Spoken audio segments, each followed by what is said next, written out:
आपका स्वागत है मेरे चैनल लर्न टेक थिंग्स में। आज हम एआई का एक बहुत ही जरूरी कॉन्सेप्ट समझने वाले हैं, एक्टिवेशन फंक्शंस। तो चलिए देखते हैं कि आज हम क्या क्या कवर करेंगे। हम शुरू करेंगे द लीनियर ट्रैप से। ये वो प्रॉब्लम है जिसे एक्टिवेशन फंक्शन सॉल्व करते हैं। फिर हम द नॉन लीनियर स्पार्क को समझेंगे जो इसका सोल्यूशन है। इसके बाद हम कुछ इंपॉर्टेंट फंक्शंस देखेंगे, एक कॉमन चैलेंज जिसे वैनिशिंग ग्रेडियंट कहते हैं उस पर बात करेंगे, और आखिर में मैं आपको एक प्रैक्टिकल टूल किट दूंगा जिससे आप अपने प्रोजेक्ट के लिए सही फंक्शन चुन सकते हैं। ठीक है, तो सीधे टॉपिक पर आते हैं। एक्टिवेशन फंक्शंस इतने ज़रूरी क्यों हैं, ये समझने के लिए हमें पहले एक ऐसी प्रॉब्लम को समझना होगा जिसका सामना हर न्यूरल नेटवर्क करता है, द लीनियर ट्रैप। एक न्यूरल नेटवर्क के अंदर हर न्यूरॉन एक बहुत ही सीधी सादी कैलकुलेशन करता है। वो अपने सारे इनपुट्स लेता है, उनको उनके वेट्स से मल्टीप्लाई करता है। वेट्स का मतलब आप उनकी इंपॉर्टेंस समझ सकते हैं। फिर उन सबको जोड़ देता है और आखिर में एक बायस ऐड करता है जो बस एक छोटा सा एडजस्टमेंट होता है। इस फाइनल रिजल्ट को वेटेड सम या Z कहते हैं। ये एक पूरी तरह से लीनियर कैलकुलेशन है, बस सिंपल गुणा और जोड़। अब जरा इसके बारे में सोचिए, क्या होगा अगर हम एक पूरा नेटवर्क बनाएं जिसमें बहुत सारी लेयर्स हों और वो सब बस यही सिंपल लीनियर मैथ इस्तेमाल कर रही हों, एक के बाद एक लेयर सब लीनियर कैलकुलेशन कर रही हैं। तो क्या इससे नेटवर्क सुपर पावरफुल बन जाएगा? हैरानी की बात यह है कि नहीं, पूरा का पूरा डीप नेटवर्क एक तरह से कोलैप्स हो जाता है। चाहे आप कितनी भी लेयर्स लगा दें, 10, 50 या 100, मैथमेटिकली वो सब मिलकर एक सिंगल सिंपल लेयर के बराबर बन जाती हैं। इसे ऐसे सोचिए जैसे आप कांच की कई पतली फ्लैट शीट्स को एक के ऊपर एक रख रहे हैं। आखिर में आपको एक मोटी पर बिल्कुल फ्लैट शीट ही मिलेगी। उसका शेप कभी भी कॉम्प्लेक्स नहीं बनेगा। और इसी को हम लीनियर ट्रैप कहते हैं। इसका मतलब है कि हमारा एडवांस्ड डीप नेटवर्क जिसे बनाने में हमने इतनी मेहनत की, वो सिर्फ सीधी लकीरें, स्ट्रेट लाइंस बनाना ही सीख सकता है।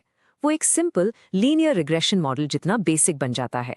अब आप खुद सोचिए, क्या आप एक बिल्ली की फोटो और एक कुत्ते की फोटो को बस एक सीधी लकीर खींचकर अलग कर सकते हैं? बिल्कुल नहीं। असली दुनिया की प्रॉब्लम्स इससे कहीं ज्यादा कॉम्प्लेक्स होती हैं, और ये ट्रैप नेटवर्क के पूरे पोटेंशियल को बेकार कर देता है। तो इस लिनियर ट्रैप से बाहर कैसे निकलें? यहीं पर हमारी कहानी के हीरो की एंट्री होती है, द एक्टिवेशन फंक्शन। ये वो चिंगारी है जो हमारे नेटवर्क में जान डालती है। ये स्लाइड इस फर्क को बिल्कुल साफ दिखाती है। लेफ्ट साइड में बिना एक्टिवेशन फंक्शन के मॉडल डेटा को अलग करने के लिए सिर्फ एक सीधी लकीर, एक लीनियर बाउंड्री बना सकता है। लेकिन राइट साइड में देखिए, एक्टिवेशन फंक्शन के साथ वही मॉडल अब कॉम्प्लेक्स घुमावदार बाउंड्री सीख सकता है, जिससे वो रियल वर्ल्ड डेटा को कहीं बेहतर तरीके से समझ और अलग कर पाता है। तो आखिर ये एक्टिवेशन फंक्शन है क्या? आप इसे एक गेटकीपर या चौकीदार की तरह समझ सकते हैं। जब न्यूरॉन अपनी लीनियर कैलकुलेशन करके Z निकालता है तो उस रिजल्ट को इस गेटकीपर के पास भेजा जाता है। एक्टिवेशन फंक्शन फिर ये डिसाइड करता है कि इस न्यूरॉन से आ रही इन्फॉर्मेशन इतनी इंपॉर्टेंट है कि उसे आगे भेजा जाए, यानी न्यूरॉन को फायर करना चाहिए या नहीं। और ऐसा करते हुए वो सिस्टम में नॉन लिनियरिटी का वो जरूरी एलिमेंट डाल देता है। इसका सबसे इंपॉर्टेंट काम है नेटवर्क में नॉन लिनियरिटी ऐड करना, जिसकी वजह से मॉडल कॉम्प्लेक्स पैटर्न सीख पाता है। इसके अलावा ये न्यूरॉन के आउटपुट को एक खास रेंज में कंट्रोल करने में भी मदद करता है, जैसे 0 और 1 के बीच। और जैसा कि हम आगे देखेंगे, ये ट्रेनिंग के दौरान ग्रेडियंट्स के फ्लो में एक बहुत ज़रूरी भूमिका निभाता है, जिससे नेटवर्क आसानी से सीखता है। अब जब हम समझ गए हैं कि एक्टिवेशन फंक्शंस इतने ज़रूरी क्यों हैं, तो चलिए एआई में इस्तेमाल होने वाले कुछ सबसे कॉमन फंक्शंस को देखते हैं। सबसे पहले आता है सिग्मॉइड फंक्शन। ये एक क्लासिक फंक्शन है। इसका काम है किसी भी नंबर को, चाहे वो कितना भी बड़ा या छोटा हो, उसको दबाकर 0 और 1 के बीच की वैल्यू में बदल देना। इस वजह से ये प्रोबेबिलिटी बताने के लिए बहुत अच्छा है। जैसे अगर सवाल है क्या इस इमेज में बिल्ली है, तो इसका आउटपुट 0.8 हो सकता है, जिसका मतलब है 80% प्रोबेबिलिटी है। सिग्मॉइड के अपने फायदे हैं, जैसे इसका आउटपुट 0 और 1 के बीच होता है, जो प्रोबेबिलिटीज के लिए परफेक्ट है। लेकिन इसके दो बड़े नुकसान भी हैं। पहला, इसका आउटपुट 0 सेंटर्ड नहीं होता, यानी आउटपुट वैल्यूज का एवरेज 0 के आसपास नहीं होता, जिससे ट्रेनिंग प्रोसेस थोड़ा धीमा हो सकता है। और दूसरा, इसकी सबसे बड़ी प्रॉब्लम है वैनिशिंग ग्रेडियंट की समस्या, जिसके बारे में हम जल्द ही डिटेल में बात करेंगे। अगला है टैन या हाइपरबॉलिक टैंजेंट। आप इसे सिग्मॉइड का एक बेहतर वर्जन समझ सकते हैं।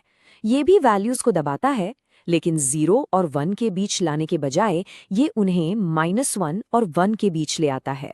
इसका सबसे बड़ा फायदा ये है कि इसका आउटपुट जीरो सेंटर्ड होता है, जो नेटवर्क की ट्रेनिंग को ऑप्टिमाइज करने में मदद करता है। लेकिन सिग्मॉइड से बेहतर होने के बावजूद इसमें भी वैनिशिंग ग्रेडियंट की प्रॉब्लम आती है। और अब आते हैं मॉडर्न एआई की सबसे पॉपुलर चॉइस पर, रेलियो, जिसका पूरा नाम है रेक्टिफाइड लीनियर यूनिट। इसका नियम बहुत ही सिंपल है। अगर इनपुट नेगेटिव है तो आउटपुट 0 होगा, अगर इनपुट पॉजिटिव है तो आउटपुट वही होगा जो इनपुट है। मान लीजिए अगर इनपुट -5 है तो आउटपुट 0 है, अगर इनपुट 10 है तो आउटपुट 10 है, बस इतना ही। तो रीलू इतना पॉपुलर क्यों है? पहली बात, ये कॉम्प्यूटेशनली बहुत एफिशिएंट है, यानी कंप्यूटर्स इसे बहुत तेजी से प्रोसेस कर सकते हैं। दूसरी बात, ये पॉजिटिव वैल्यूज के लिए वैनिशिंग ग्रेडियंट की प्रॉब्लम को सॉल्व कर देता है। लेकिन इसकी भी अपनी एक कमजोरी है, जिसे डाइंग रीलू प्रॉब्लम कहते हैं। इसमें होता यह है कि एक न्यूरॉन ऐसी स्टेट में फंस सकता है जहां वो सिर्फ 0 आउटपुट देता है और एक तरह से मर जाता है, यानी वो लर्निंग प्रोसेस में हिस्सा लेना बंद कर देता है। मेन वैनिशिंग ग्रेडियंट प्रॉब्लम का जिक्र कई बार किया है। ये डीप नेटवर्क्स को ट्रेन करने में सबसे बड़ी चुनौतियों में से एक है। चलिए 1 मिनट लेकर इसे ठीक से समझते हैं। कल्पना कीजिए कि बहुत से लोग एक लाइन में खड़े हैं और पहला आदमी आखिरी आदमी तक एक सीक्रेट मैसेज पहुंचाना चाहता है। जैसे जैसे मैसेज एक आदमी से दूसरे तक जाता है, वो कमजोर और गलत होता जाता है। जब तक वो आखिरी आदमी तक पहुंचता है, या तो वो पूरी तरह से गायब हो चुका होता है या गलत होता है।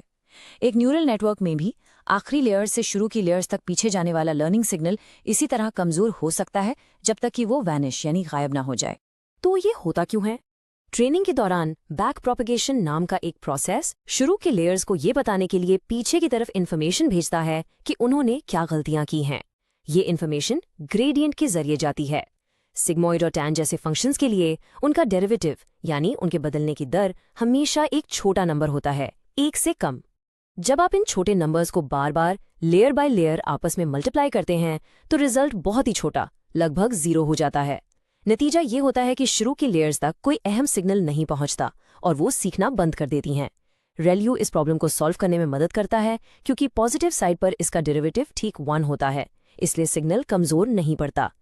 ठीक है, अब सबसे प्रैक्टिकल सेक्शन पर आते हैं। इतने सारे ऑप्शंस के साथ आपको असल में कौन सा एक्टिवेशन फंक्शन इस्तेमाल करना चाहिए और कब? ये टेबल एक सिंपल गाइड है। आपके नेटवर्क के बीच की लेयर्स यानी हिडन लेयर्स के लिए आपको लगभग हमेशा रेलू से शुरू करना चाहिए। ये डिफ़ॉल्ट चॉइस है क्योंकि ये तेज़ है और अच्छा काम करता है। फाइनल आउटपुट लेयर के लिए चॉइस आपकी प्रॉब्लम पर डिपेंड करती है। अगर आप बाइनरी क्लासिफिकेशन कर रहे हैं, यानी 2 चीज़ों में से एक चुना, जैसे कैट या नॉट कैट, तो प्रोबेबिलिटी पाने के लिए सिग्मॉइड का इस्तेमाल करें।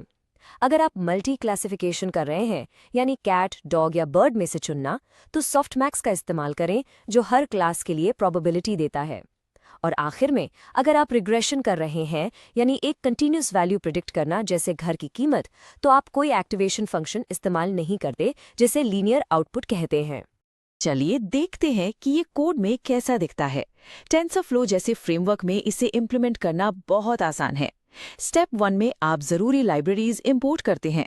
स्टेप 2 में आप एक सीक्वेंशियल मॉडल डिफाइन करते हैं। स्टेप 3 सबसे इम्पोर्टेंट है, आप एक डेंस लेयर ऐड करते हैं और बस एक्टिवेशन इक्वल्स टू रेल्यू लिख देते हैं। बस आपकी हिडन लेयर तैयार है। और स्टेप 4 में फाइनल आउटपुट लेयर के लिए आप एक और डेंस लेयर ऐड करते हैं और एक्टिवेशन इक्वल्स टू सिग्मॉइड लिख देते हैं। ये इतना ही सिंपल है। तो सारी बात का सार ये है कि एक्टिवेशन फंक्शन एक न्यूरल नेटवर्क की आत्मा है। ये वो हिस्सा है जो नॉन लिनियरिटी लाता है, जिसकी वजह से ये मॉडल्स इतने पावरफुल बन पाते हैं और इतनी कॉम्प्लेक्स चीजें सीख सकते हैं। असली दिलचस्प बात यह है कि इस एरिया में रिसर्च लगातार चल रही है। ये सोचना बहुत एक्साइटिंग है, जैसे जैसे एआई आगे बढ़ेगा, अगली जनरेशन के एक्टिवेशन फंक्शंस कौन से नए और कॉम्प्लेक्स पैटर्न्स को अनलॉक करेंगे। लर्न टेक थिंग्स देखने के लिए शुक्रिया। अगर आपको ये वीडियो हेल्पफुल लगा तो प्लीज़ लाइक, शेयर और सब्सक्राइब करें। मिलते हैं अगले वीडियो में।